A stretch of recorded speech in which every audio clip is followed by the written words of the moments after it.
was the best of times. It was the blurst of times. It was the best. It was the best. It was the best of times. It was the blurst of times. It was the best. You stupid monkey.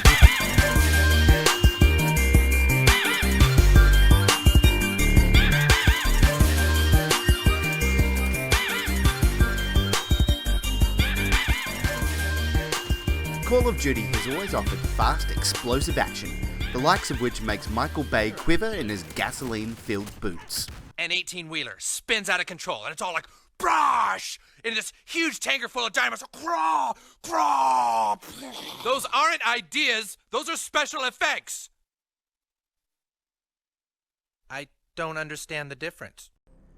Well, good news, sports fans. It's here again, and it's loud. Fluid graphics, especially in multiplayer, satisfyingly huge sound, and attention to detail in the weaponry are all hallmarks of the series, and are shown at the most obvious in this game.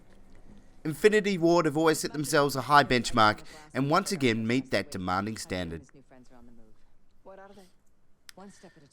Finally, as if in response to poor effort in previous titles, we have a single-player mode that rivals the original Modern Warfare title in 2007.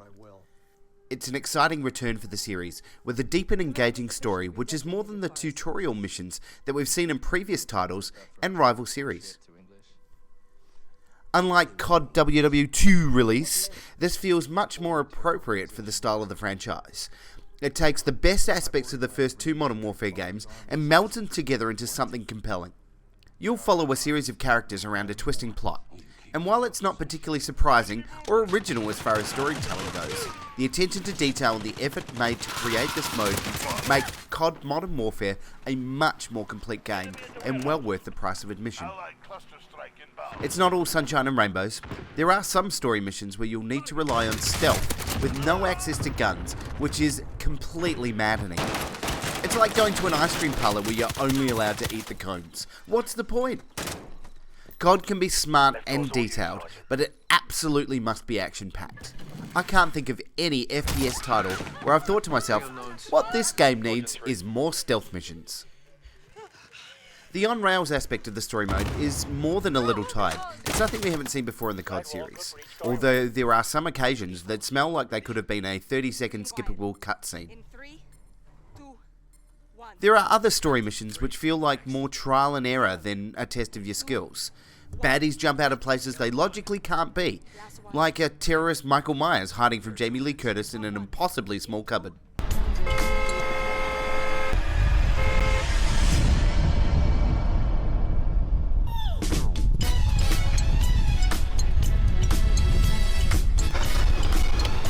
What the hell was that?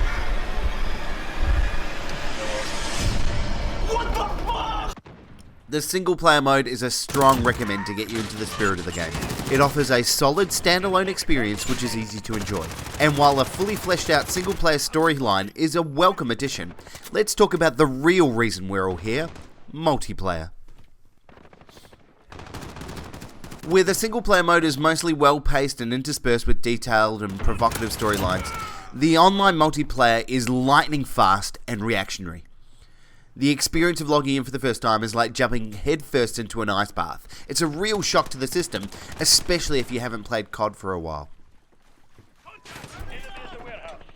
Once you're up to speed, the combat is fluid and accessible, and you'll take some time to adjust to the different maps and game modes, and during that time you'll die frequently and for no apparent reason. It's the most accurate experience of trial by fire that you can have from the edge of your couch. Crossplay, one of the big features of multiplayer, works like a dream. It's everything you could have wanted from multiplayer and begs the question, why has it taken so long to make this accessible? Sure, you have big companies being slightly petty by not showing the logos of their rivals, but it's fast and easy and sets the standard for every multiplayer game going forward. If I could issue one word of caution though, if you're playing on console you'll eventually come up against PC players. At least they level out the difference by requiring PC players to use a control instead of a keyboard and mouse. In theory, this should make it a level playing field, but it's something we'll have to measure over time. The only practical difference you may see here is access to fast text messaging via the in-game chat. Leveling up, like the combat, is superbly quick. 2 hours in and you'll get to level 10 and you've already unlocked some really cool toys. There's daily challenges and missions that unlock special weapon skins and profile badges. Continuing to play with your preferred weapon and racking up the kills will mean you gain experience for that weapon, unlocking better attachments and upgrades, making you more effective over time. The COD point system is also back, but at the time of review there was nothing really available in the store for purchase. Expect that to change in the coming weeks as Activision uplift the available content in time for Christmas. Now, COD works best in tight corridors and small maps. It's understood. Lightning fast gameplay and zero time to strategize. It's all about being reactionary and a visceral experience. Now, the ground war mode, while fun, is probably not the best use of these strengths. It's nice that COD is stretching out into this territory as well, but it's like going to a movie theatre to watch reruns of Friends. It's possible to do, but you really aren't seeing things the way they were designed to be seen. Not since the first appearance of Call of Duty 4 have we had such a significant addition to the franchise, or one that should immediately be on the must-play list of anyone remotely interested in first-person shooters or competitive multiplayer. Infinity Ward have knocked this year's edition out of the park. Compelling storylines and a Hollywood blockbuster level of action with explosions that'll leave a ringing in your ears. Call of Duty Modern Warfare is a return to the roots of what made COD great, and stands out as a strong contender for the best FPS in 2019. For more on Call of Duty Modern Warfare and other games, check out Shaken Not Nerd on YouTube, Facebook, Twitter or Instagram, or subscribe to our podcast on your nearest podcatcher.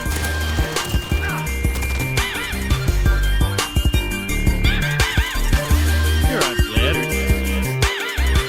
Maybe even a little curious.